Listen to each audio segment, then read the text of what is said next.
السلام عليكم. الحقيقة إن أنا النهارده عايز أوجّه كلمة لنوعية معيّنة كده من الرجالة اللي هم فاهمين الرجولة غلط. عايز أقول لك إن أنت يعني لو في يوم حسّيت إنّك أنت مش عارف تبقى راجل أو مش عارف تمارس رجولتك في أي حتّة سواء في شغلك أو في الشارع أو في المجتمع اللي أنت عايش فيه، فبلاش تنقّي أضعف طرف تعرف تمارس عليه رجولتك وتمارس رجولتك عليه. أنا باتكلّم على زوجتك. بلاش تحاول تفرض رجولتك بالعافية على زوجتك. أولًا لازم تعرف إن الرجولة لا تُفرض ولا تُكتسب، يعني ما فيش واحد مش راجل بيعرف يتعلّم يبقى راجل، ما فيش حاجة اسمها كده.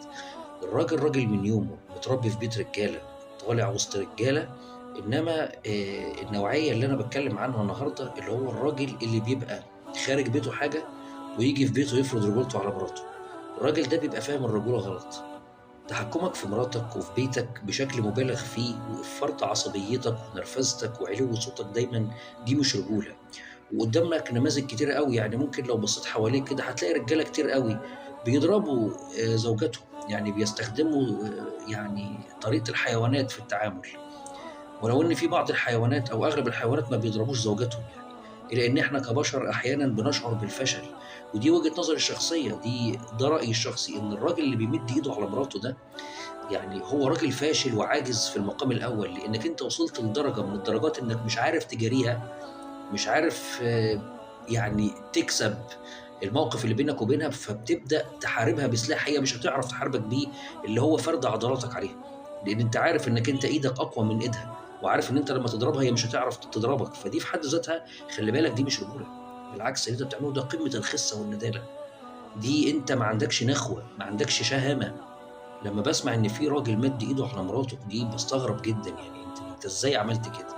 يعني إزاي أرفع إيدي على واحدة ست أنا عارف إن هي مش هتعرف ترُد لي القلم، يعني لو ضربتها بالقلم مش هتعرف ترُد لي القلم، إزاي أنا أفرض رجولتي عليها بالشكل ده وأفرض قوتي واستعرض عضلاتي عليها؟ دي مراتي. سيبك من إنك أنت لمّا تمِد إيدك على واحدة ست دي في حد ذاتها عيبة كبيرة جدًا يعني، أيام ما كان في رجولة يعني، أيام الرجالة يعني، أيام ما كان في رجالة تربية رجالة، كان الراجل اللي يرفع إيده على واحدة ست ده يبقى مش راجل. فما بالك وهي مراتك.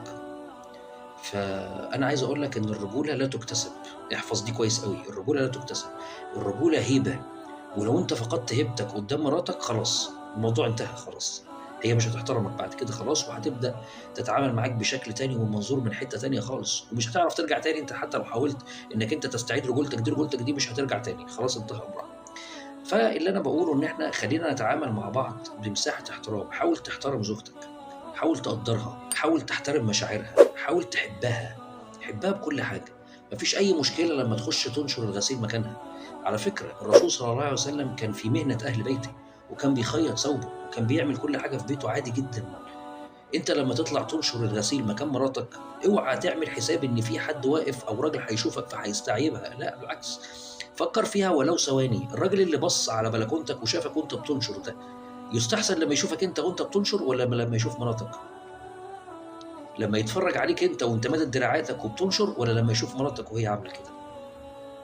ما يهمكش حد، مارس رجولتك في بيتك بالطريقة اللي تعجبك، بس خلّيك حنيّن، مارس رجولتك الصحيحة، مارس الرجولة بالحنيّة، مارس الرجولة بالحزم في المواقف، وبالشدة الممنهجة، إنما فرض الرجولة بالعصبية وبقلة الأدب وبعلو الصوت وبمَد الإيد، صدّقني أنت مش راجل. وزي ما قُلت إن قدّامك نماذج كتير جدًا لرجالة بتضرب مراتاتها وفي نفس الوقت هم مهزّئين، والست اللي بتتضرب دي مهزّقة جوزها ومش عاملة له أي قيمة في الحياة. فإحنا لو مشينا مع بعض بما يرضي الله، هنعيش أحلى عيشة في الدنيا، رضا ربنا هييسّر لنا كل الصعاب ويحل لنا كل المشاكل. عامل زوجتك بحُب واحترام وحنيّة، اقضي لها كل طلباتها على قد ما تقدر، هتتقدّر وهتتشال فوق الراس. عبّر عن حُبّك ليها بالطريقة اللي تعجبك وما يشغلكش كلام الناس. لمّا تلاقيها تعبانة في البيت ما فيش أي مشكلة إنّك تنشر الغسيل مكانها، تعبانة شوية وفي طبايل في الحوض ما فيش أي مشكلة إنّك أنت تغسلهم، هتحُطّك فوق راسها، والكلام ده يبقى بينك وبينها، لإن إحنا في مجتمع للأسف غالبيته بتدين الراجل اللي بيعمل كده، يقول لك بُص فلان ده بيغسل مواعين، بُص فلان ده بينشر الغسيل. خلّي تعبيرك عن الحُب في الحاجات دي بينك وبين زوجتك. وإن شاء الله ربنا هيكرمنا طالما مشينا تحت مظلة ما يرضي الله. ربنا يا رب يبعد عن بيوتنا كلنا المشاكل، ويبعد عننا العينين، ويحفظنا ويحمينا ويخلّينا لزوجاتنا ويخلّي زوجاتنا لينا، ويكرمنا فيهم ويجمعنا إن شاء الله بيهم في الجنة زي ما جمعنا بيهم في الدنيا إن شاء الله. والسلام عليكم ورحمة الله وبركاته.